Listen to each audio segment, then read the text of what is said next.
10 साल का था तब मैं गुरुकुल में आया था। मैं जब 7 साल का था मदरसे में मेरा दाखिला हुआ। इससे पहले तो कभी नहीं मिला हूँ मैं मदरसे के स्टूडेंट से। पहली बार मैं किसी गुरुकुल के स्टूडेंट से मिल रहा हूँ। हिंदुइज्म के बारे में जो मेरा नॉलेज है वो बहुत लिमिटेड है और इस स्केल में मैं सिर्फ 2।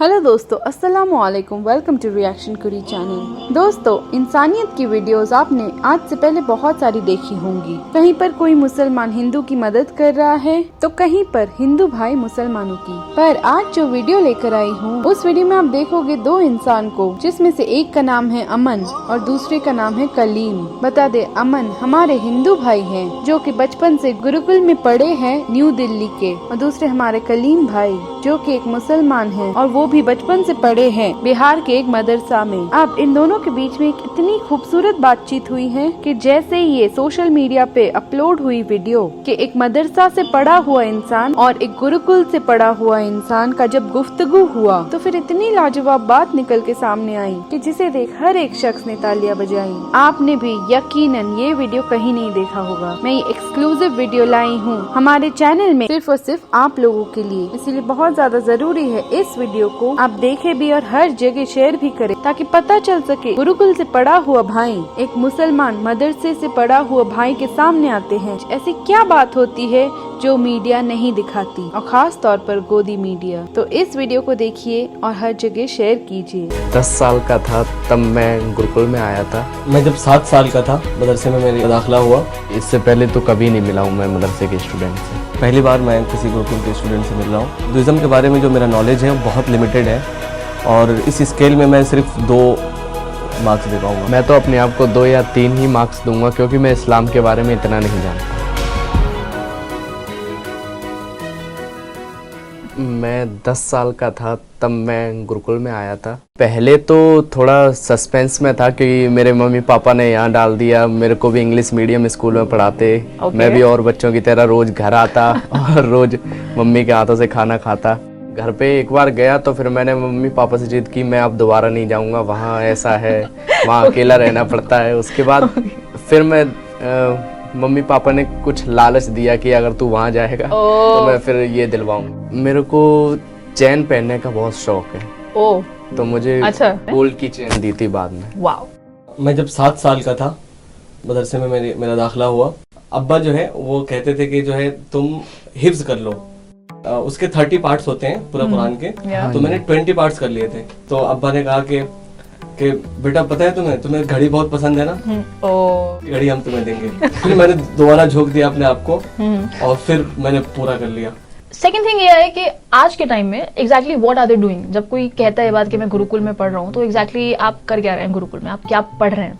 आवश्यकता अपनी आवश्यकता से हीन कर दिया। 6 to 12th मैंने संस्कृत पढ़ी, उसमें व्याकरण, English, Hindi, science, math all subject पढ़े।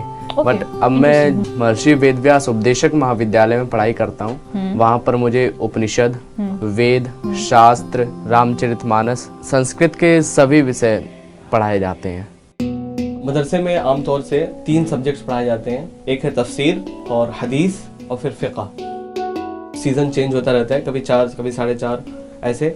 अजान होती है जिसको हम फजर की अजान कहते हैं। सो फजर की अजान के बाद सीधे हम मस्जिद में पहुंचते हैं। हम लोग 4:30 बजे सुबह उठ जाते हैं, तक योग वगैरह करते हैं। 8 बजे से पहले का जो टाइम होता है उसमें हम ब्रेकफास्ट करते हैं। हम लोग यज्ञ करते हैं। 8 बजे से हमारी क्लासेस स्टार्ट हो जाती हैं और ठीक 1:30 बजे तक हमारी क्लासेस होती हैं। 8:30 से लेके 1:30 बजे तक हमारा स्कूल चलता है। स्कूल के बाद हम लोग भोजन करते हैं। फिर 4 से लेके 5 साढ़े 5 तक खेलते हैं। मुझे ये जानकर के अभी बहुत हैरानी हुई कि अमन भाई ने जो शेड्यूल बताया, मैं ऐसा लग रहा था कि मैं अपना शेड्यूल देख रहा हूँ। ठीक है, बहुत ही सिमिलरिटी है हमारे शेड्यूल में। सर के यहाँ एक अजान होती है, अजान या नमाज पता नहीं मुझे, नमाज पढ़ी जाती है। तो उसी प्रकार हमारे यहाँ एक होती है संध्या। हमारे यहाँ एक माँ गायत्री होती है, उनकी उपासना की जाती है। जैसे ही सूरज डूबता है तो उस वक्त एक और अजान होती है, मगरिब की अजान। मगरिब की अजान होते ही हम नमाज पढ़ते हैं। नमाज पढ़ने के बाद अपना सेल्फ स्टडी करते हैं, जिसमें कंपलसरी होता है वो एक जगह पे हम इकट्ठा होते हैं, वहाँ सब लोग पढ़ते हैं। और हमारे पढ़ने का एक बहुत ही इंटरेस्टिंग तरीका है कि दिन भर में हमने जो क्लासेस में सीखा है, जो पढ़ा है, तो 3-4 लोग एक साथ बैठते हैं हम लोग, और उसमें से जो सबसे ज्यादा समझदार होता था, इंटेलिजेंट होता था, जिसे सब चीजें समझ में आई, वो हमें जो दिन भर की पढ़ी हुई चीजें थी उसको फिर रिकॉल करके उसको दोबारा समझाता था। और इस चीज को हम बोलते हैं मुज़ाकरा। इस 2 घंटे में हम लोग वो मुज़ाकरा करते थे। फिर उसके बाद इशा की अजान, फिर खाना, और उसके बाद आपको ये ऑप्शन होता था, आप अगर पढ़ना चाहते हैं तो पढ़ाई कीजिए, आराम करना चाहते हैं तो आराम कीजिए। भोजन करके कम से कम हमारे यहाँ कहा गया है 100 कदम इंसान को रोज चलना चाहिए। भोजन करने के बाद उसके बाद आता है सेल्फ स्टडी। 9:30 या 9:45 तक हम सेल्फ स्टडी करते हैं। 10 बजे ये नियम है कि हमको सो ही जाना है। 10 o'clock। हाँ, जहाँ मैं पढ़ता था वहाँ पे इंस्ट्रक्शन तो थे कि आपको 10:30 बजे तक, क्योंकि 10:30 बजे तक जनरेटर चलता था, लाइट रहती थी, उसके बाद बंद। 10:30 टेक्निकल प्रॉब्लम है यहाँ पे, लॉजिस्टिकल प्रॉब्लम हो गई है। 10:30 बजे अगर वो सरकारी लाइट आ रही तब ठीक है, वरना जो हमारे यहाँ मदरसे में जो लाइट प्रोवाइड की जाती थी वो 10:30 बजे तक, तो ये इंडिकेशन होता था कि उसके बाद आप सो जाओ, lights out, lights, you are done for the day. एक चीज जो आपको बिल्कुल भी पसंद नहीं है, बिल्कुल भी मजा नहीं आता है उसमें आपको? जो वेद होते हैं वो भी बहुत मोटे मोटे होते हैं, और पुराण होते हैं, फिर उपनिषद, फिर रामचरितमानस इतनी मोटी होती है। मुझे ऐसा लगता है कि मेरी कोई किताबें रखे है और मैं बाद में क्लासरूम में चला जाऊँ। मैं तो सोचता हूँ जो छोटे छोटे बच्चे ले जाते हैं वो पता नहीं कैसे इतना भारी भारी बैग उठा के लेके जाते हैं। मैं इसलिए आया था क्योंकि मुझे मैथ और साइंस से बहुत डर लगता है। अगर मैं कहीं भी और स्कूल में जाता तो मैथ और साइंस पढ़ाई जाती। बुक्स वाली जो बात है, हम लोग क्लास से बुक्स बाहर लेके ही नहीं जाते, वहीं पे हमने अपनी जगह बना रखी है। लेजी लोग हैं, मैं ही आप एक बुक नहीं उठा पाओगे उसमें से। हमारे यहाँ ऐसा होता है ना कि आपके यहाँ बैग होता है एक, उसमें सारी पुस्तकें रख लो। हमारे यहाँ हाथ में पकड़ के ले जाओ, फिर हाथ में पकड़ के लेकर के आओ। एक बात है जो मैं कहना चाहूंगा, एक बात है जो मैं कहना चाहूंगा, अगर आप अपने रूम से बाहर हैं, ठीक है, तो आपका एक ड्रेसिंग कोड जो कि ऑफ कोर्स कुर्ता पैजामा है, ठीक है, सर पे टोपी, ये होना चाहिए। ये था कि हम लोग खेलने भी जाते थे तो हमें वो उस ड्रेसअप में ही खेलना होता था। तो क्या है, अब फिर कपड़े गंदे हो जाते थे, फिर धोना, तो एक थोड़ा सा हेक्टिक सा लगता था वो। तो ऑफ कोर्स रूम में तो आज़ादी होती थी, लेकिन जैसे बाहर निकल रहे हैं, क्लास का टाइम नहीं है, तो अपने मर्जी का ड्रेस पहन के थोड़ा यहाँ वहाँ घूम ले, नहीं, उस वक्त भी हमें ड्रेस का ध्यान रखना होता था।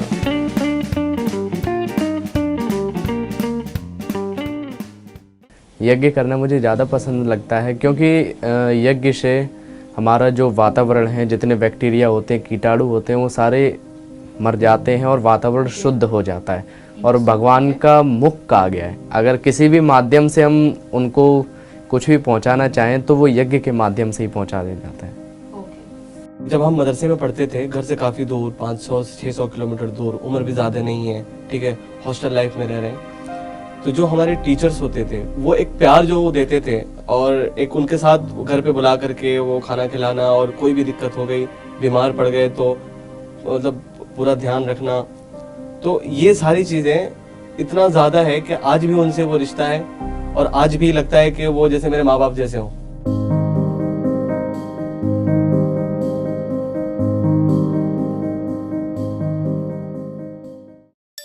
जहाँ तक मुझे लगता है बुक शायद कोई रिलीजियस मतलब कोई बुक होगी इनकी, ठीक है। नेक्स्ट, और ये जो माला है, माला जपना मैंने सुन रखा है कि जब हम कुछ पढ़ रहे होते हैं या कोई एक मंत्र टाइप का पढ़ रहे होते हैं तो उसमें माला का हम प्रयोग कर लेते हैं। बाकी ये धागा और ये क्या है इसका मुझे कुछ आइडिया नहीं है। इस पेड़ के बारे में मेरे दो, जैसे पीपल के पेड़ के बारे में मैंने सुन रखा है, या ऐसे ही तुलसी का पेड़ है। ये जो पेड़ है वो इस माला का पेड़ है। रुद्राक्ष का पेड़ कहा जाता है इसको हमारे यहाँ। और ये है जो वो हमारा तिलक है जो हिंदू धर्म में लगाया जाता है। ये यज्ञोपवीत है। और ये ठीक बताया था आपने, माला है, ये भगवान शिव हमारे यहाँ एक होते हैं, उनकी सबसे प्रिय माला है।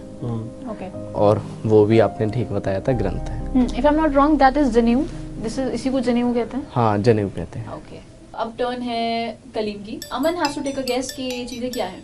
ये फल है, पर ये नहीं पता मुझे ये किस चीज़ में यूज़ किया जाता है। और ये कुरान को जब रखते हैं तो उसको कहा जाता है, और वो माला। मैं यहाँ से शुरू करूँगा। ये तस्बीह है, और तस्बीह जो है जब भी हम कोई दुआ पढ़ते हैं तो उसको मेमोराइज करने के लिए, क्योंकि कुछ दुआओं का होता है कि इसको 33 टाइम्स पढ़ने, इसको 100 टाइम्स पढ़ने हैं, तो इस पे मेमोराइज करने के लिए सही होता है, याद रखने के लिए कि हमने कितने टाइम पढ़ा। तो उस राइट आंसर वाज यस, हाँ सही था। Correct answer. और ये आंसर भी उनका सही था कि कुरान इस पे रख के पढ़ने में काफ़ी आसानी होती है, इसे जो हम रेहल कहते हैं। ओके हाँ, तो इस पे एंड व्हाट इज दिस फल, क्या है ये फ्रूट? ये खजूर है। तो जब हम रोज़ा तोड़ते हैं, यानी कि जब हम खाना स्टार्ट करते हैं, तो सबसे पहले अगर हम कोई चीज़ खाते हैं तो ये खाते हैं, इसी फल से हम स्टार्ट करते हैं, इसको खजूर कहते हैं। मुझे एक चीज़ जानना है कि मैंने हिंदू धर्म के बारे में जो 2 वर्ड सुन रखे हैं, एक हिंदू धर्म और एक सनातन धर्म, क्या दोनों एक ही चीज़ है या फिर दोनों अलग अलग है? ये एक चीज़ नहीं है।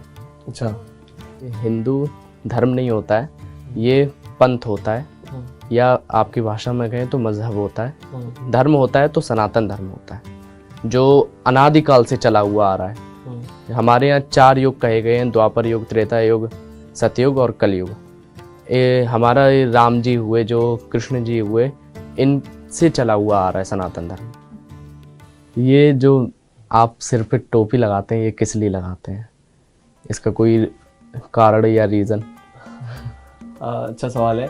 ये जो टोपी हम अपने सर पे पहनते हैं, ये कोई रिलीजियस आइडेंटिटी नहीं है, बल्कि ये एक कल्चरल आइडेंटिटी है। ठीक है।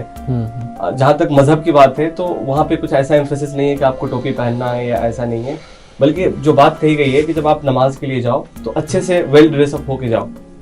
तो जो जैसे प्रोफेट मोहम्मद सल्लल्लाहु अलैहि वसल्लम है, वो जब भी जब मस्जिद में जाते थे या आम तौर पर, तो पगड़ी बांधे रहते थे, सर पे कुछ ना कुछ रहता था उनके।